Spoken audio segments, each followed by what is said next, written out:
नमस्कार, आप देख रहे हैं सीपी न्यूज, आपकी अपनी खबर। सबसे पहले सबसे सटीक रामपुर न्यूज। सैफनी में तैनात बिजली विभाग के जेई ने शनिवार देर रात किराए के मकान में फांसी लगाकर आत्महत्या कर ली।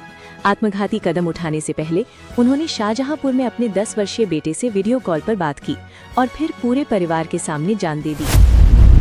रामपुर न्यूज। ईद उल फितर के मौके पर ईदगाह पर एक फ्लेक्सी चर्चा का विषय बन गया। इसमें सपा के सांसद मौलाना मोहिबुल्लाह नदवी ने पार्टी मुखिया अखिलेश यादव और अन्य नेताओं की फोटो लगवाई, लेकिन आजम खां की फोटो गायब थी। इससे उनकी और सांसद के बीच के मतभेद पर लोगों में चर्चा हो गई। गुरुवार को एक बाइक सवार असिस्टेंट प्रोफेसर लक्ष्मी प्रसाद और उनकी पत्नी पूनम की एक तेज रफ्तार कार से टक्कर में मौत हो गई। ये हादसा राणा शुगर मिल के पास हुआ। पुलिस ने अज्ञात कार चालक के खिलाफ मामला दर्ज कर लिया है और जांच जारी है। मेरठ में ग्राम प्रधान के 2 छोटे भाइयों की मामूली कहासुनी पर तलवार और छुरी से काटकर हत्या कर दी गई। दोनों पक्ष में करीब 1 घंटे तक लाठी डंडे और धारदार हथियार चले, जिनमें आधा दर्जन लोग भी घायल हो गए। पुलिस जांच में मामला 1000 रुपए के लेन देन का सामने आया है। यूपी के उन्नाव में अजगैन के चमरौली में हुए चर्चित श्रीकांत हत्याकांड का पुलिस ने शनिवार को सनसनीखेज खुलासा कर दिया है। पुलिस के मुताबिक मृतक की पत्नी ने ही अपने पति की नशेबाजी और मारपीट से तंग आकर 40,000 रुपए की सुपारी देकर उसकी हत्या करवाई थी। लखनऊ के रस्सी बटान मोहल्ले में कुछ लोगों ने आवारा कुत्तों पर लोहे की रॉड और डंडों से हमला किया। 4 कुत्ते गंभीर रूप से घायल हुए। जब पशु कल्याण कार्यकर्ता उन्हें बचाने पहुंचे तो भीड़ ने उन्हें घेर लिया और जान से मारने की धमकी दी। पुलिस ने मामला दर्ज कर लिया है। ब्यूरो के अनुसार राष्ट्रपति पेजेश्कियन ने उस अमेरिकी दावे को खारिज कर दिया था कि अमेरिका ने ईरान को परमाणु हथियार हासिल करने से रोकने के लिए उसके खिलाफ सैन्य हमला शुरू किया था। भारत के राजनयिक प्रयासों के बाद ईरान ने पोत को पहले से तय रास्ते से गुजरने की अनुमति दी थी। नाम न छापने की शर्त पर अधिकारी ने बताया कि ईरानी नौसेना रेडियो के माध्यम से उनके संपर्क में थी। ईरान में जारी युद्ध के बीच सरकार ने एयरलाइंस को राहत दी है। सरकार ने दिसंबर में घरेलू उड़ानों पर लागू किए गए टिकट प्राइस कैप को हटा दिया है। मंत्रालय की तरफ से एयरलाइंस को चेतावनी भी दी गई है कि अगर इसका गलत इस्तेमाल किया गया तो इसे फिर से लागू कर दिया जाएगा। से बेहद ही दर्दनाक मामला सामने आया है। यहाँ बेटी के हाथ पीले करने से पहले ही एक पिता ने फांसी लगाकर जान दे दी। रविवार सुबह एक कॉलेज के पीछे पेड़ की डाल पर फंदे से युवक का शव लटका मिला। भाई ने पारिवारिक झगड़े में अपनी नाबालिग चचेरी बहन पर पेट्रोल उड़ेलकर आग लगा दी। वो गंभीर रूप से झुलस गई। उसे जेएन मेडिकल कॉलेज में भर्ती कराया गया, जहां से दिल्ली रेफर कर दिया गया।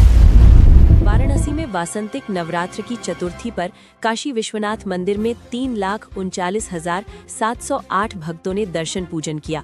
मंदिर न्यास ने श्रृंगार गौरी और विशालाक्षी देवी के लिए पूजा सामग्री प्रेषित की। प्रातःकाल शास्त्रियों ने कलश पूजन और दुर्गा पाठ किया। पेट्रोलियम मंत्रालय ने आपूर्ति 10% बढ़ाने का आदेश दिया है। जिले में लगभग 35,000 वाणिज्यिक सिलेंडर उपभोक्ता है और अतिरिक्त सिलेंडरों की आपूर्ति से उद्योगों में उत्पादन प्रभावित हुआ। खानपुर के ताजपुर मौलना गांव में राशन वितरण में गड़बड़ी की शिकायत पर प्रशासन ने कोटेदार रामवृक्ष यादव के खिलाफ कार्रवाई की है। ग्रामीणों का आरोप था कि कई महीनों से राशन नहीं बांटा गया। सप्लाई इंस्पेक्टर ने जांच की और अनियमितताएं मिलने पर कोटेदार का निलंबन कर दिया। गाजीपुर में वाराणसी गोरखपुर 4 लेन मार्ग पर एक ट्रक ने अनियंत्रित होकर ढाबे में घुस गया। दुर्घटना में 2 कारें क्षतिग्रस्त हुई, लेकिन कोई घायल नहीं हुआ। ट्रक चालक ने झपकी आने के कारण हादसे का कारण बताया। पुलिस ने चालक को हिरासत में लिया है। संभल में जिले के मुरादाबाद आगरा नेशनल हाईवे पर रविवार शाम तेज रफ्तार कार और टेम्पो की गांव उधरनपुर अजमतनगर मझोला के बीच जोरदार भिड़ंत हो गई। हादसे के बाद मौके पर चीख पुकार मच गई।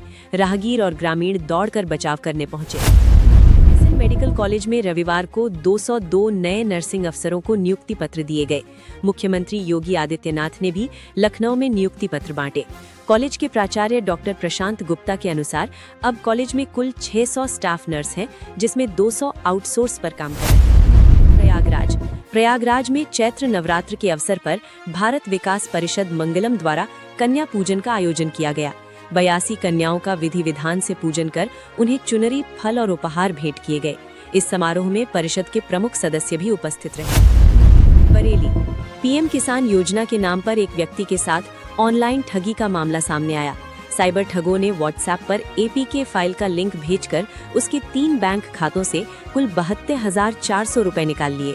पीड़ित ने पुलिस में शिकायत दर्ज कराई और धनराशि वापस दिलाने की मांग की। सुहावल प्राथमिक शिक्षा मित्र संघ ने ठड़ेश्वरी बाबा की कुटी पर आभार व्यक्त एवं होली मिलन समारोह का आयोजन किया। ये समारोह मुख्यमंत्री योगी आदित्यनाथ द्वारा शिक्षा मित्रों के मानदेय में वृद्धि की घोषणा के उपलक्ष्य में था। मुख्य अतिथि महापौर और विधायकों ने समारोह में भाग लिया और मानदेय वृद्धि को बड़ी उपलब्धि बताया। मुरादाबाद कोतवाली क्षेत्र के गांव सनाई में प्रेम विवाह से नाराज हुए युवती के परिजनों ने युवक और बेटी पर हमला बोल दिया, जिससे दोनों गंभीर रूप से घायल हो गए। नगला क्षेत्र में कृषि विभाग और पुलिस की संयुक्त टीम ने नकली खाद फैक्ट्री का भंडाफोड़ किया है। 4 ट्रक नकली खाद, लाल मिट्टी और कई जरूरी दस्तावेज जब्त किए गए। ये नकली खाद ऑर्गेनिक पोटाश के नाम से बेची जा रही थी। संचालक मौके से फरार हो गया और फैक्ट्री को सील कर दिया गया है।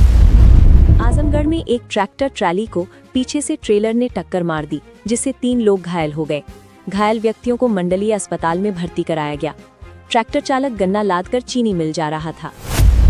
गाजीपुर में एक युवक ने पत्नी से झगड़े के बाद फांसी लगा ली। जब उसका बेटा कमरे में गया तो उसने पिता को फंदे से लटका हुआ पाया।